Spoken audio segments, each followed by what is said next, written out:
Welcome back. If you haven't watched the intro video, you should go back and watch that, as this is a little more in-depth at the functions of the spreadsheet. I'm going to walk you through the ingredient sheet, how to input a new recipe, and the data sheet. This is the grocery list sheet, which you should have already seen in the intro video, but your grocery list will not look like this when you get it. It will be completely blank, ready for you to input your own recipes. That can take a little bit of time, but well worth it once you get them in there. But before we get right into inputting a recipe, I want to show you the Ingredients tab. Let's head on over to the Ingredients tab. This is where all the ingredients are being housed. So each under their own heading. We've got meats, veggies, fruits, and each with their own cost and unit. Now you can change these as much as you want. What we did was we left a lot of the ones that we use in here, so you don't have to populate them, because garlic powder is not going to change from one person to another. But what you can do is you can change the unit. But most likely, like, garlic powder is going to be a teaspoon.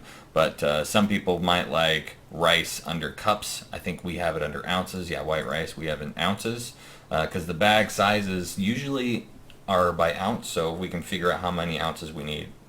Gives us that.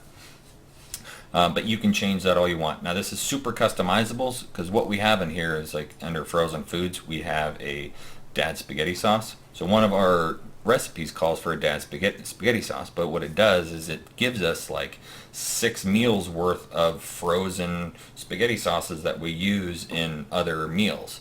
And so what happens is, if we have in our grocery list, I don't know that we have any in here right now, but let's change to our crock pot lasagna. Calls for a Dad spaghetti sauce right there. So what we can do is we can look, okay, we need 48 ounces. We can go look in our freezer. If we don't have 48 ounces of my spaghetti sauce, then we need to add my spaghetti sauce somewhere in here so we can make some more.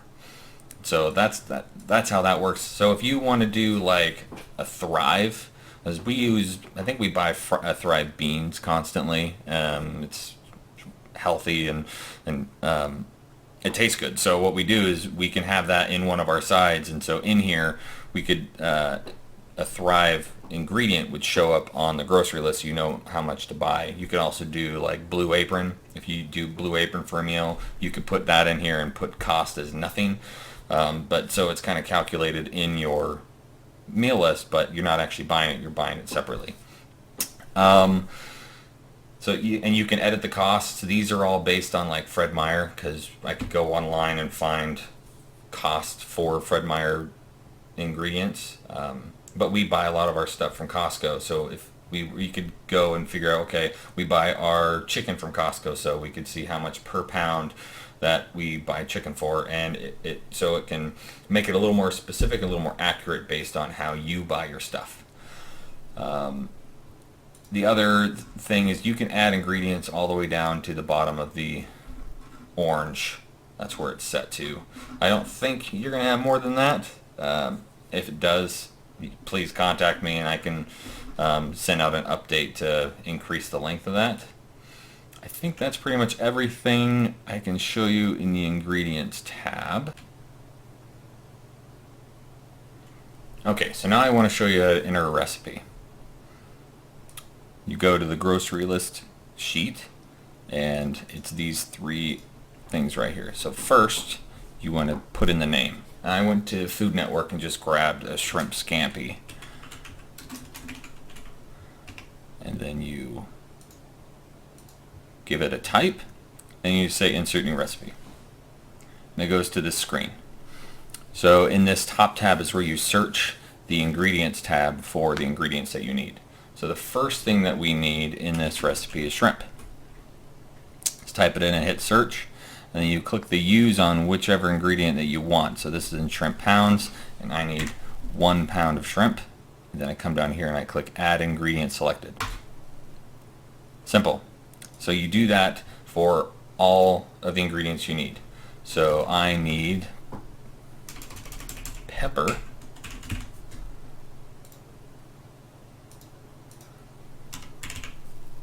0.25.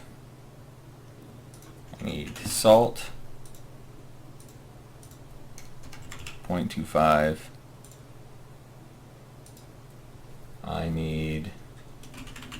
butter, 2 tablespoons of butter, garlic,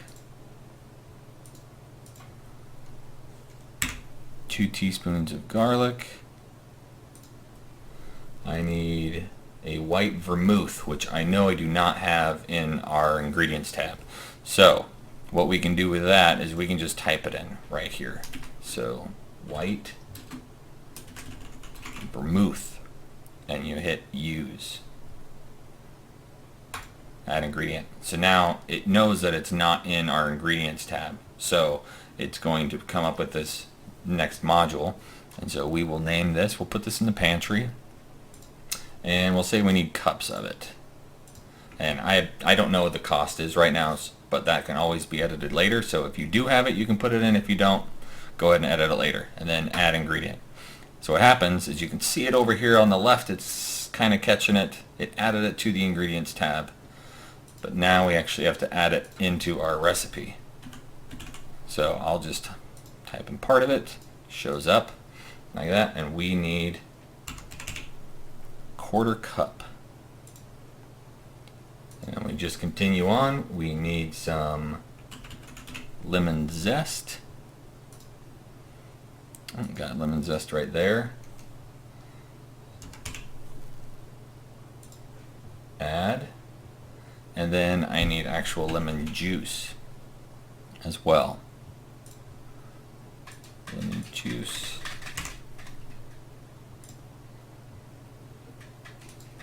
Then our last thing is we need some parsley. And we need 2 teaspoons of parsley. So now I'm done adding my ingredients. So I can just hit the exit button. And this is the recipe. So this is what the grocery list is grabbing from. You can come down here and see the cost. Obviously it's missing the vermouth because I don't know what the cost of that is, but it can't be, it's not going to change that much, but it gives you a really good litmus test on how much this recipe is actually going to cost you. Another feature of these lists is we have this box here. And if you can take a screen capture of the website and then just hit Control V and bring it in, and if you just put it inside this box, you can stretch it to it fits, and then it's ready to print. So you hit Control P, and then you can print this recipe if you want. It's always going to be accessible. And when you're done with the recipe, you just hit Close Recipe, and it brings you back to the Data tab. So it's that simple. Okay, now let's talk about that Data tab. The Data tab is where 3 very important pieces of information are being held. It holds the measuring units, it holds the recipes, and it holds the cost per recipe. So you can come to this tab and get a very good quick picture on which meals cost more than others. So let's say you're having noodle stir fry, but your grocery list price is a little higher than what you'd want. So you can come in here and look at good alternatives. So you can say, okay, let's change that to a crock pot lasagna and save $11 on the grocery list.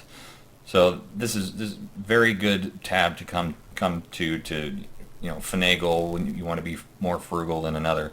Another thing that's actually really good, we have this button, this go-to recipe button.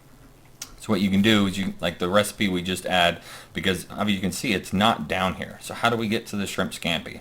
Well, we can just click on it and then click go to recipe, and it takes us right there. So it's really easy back and forth.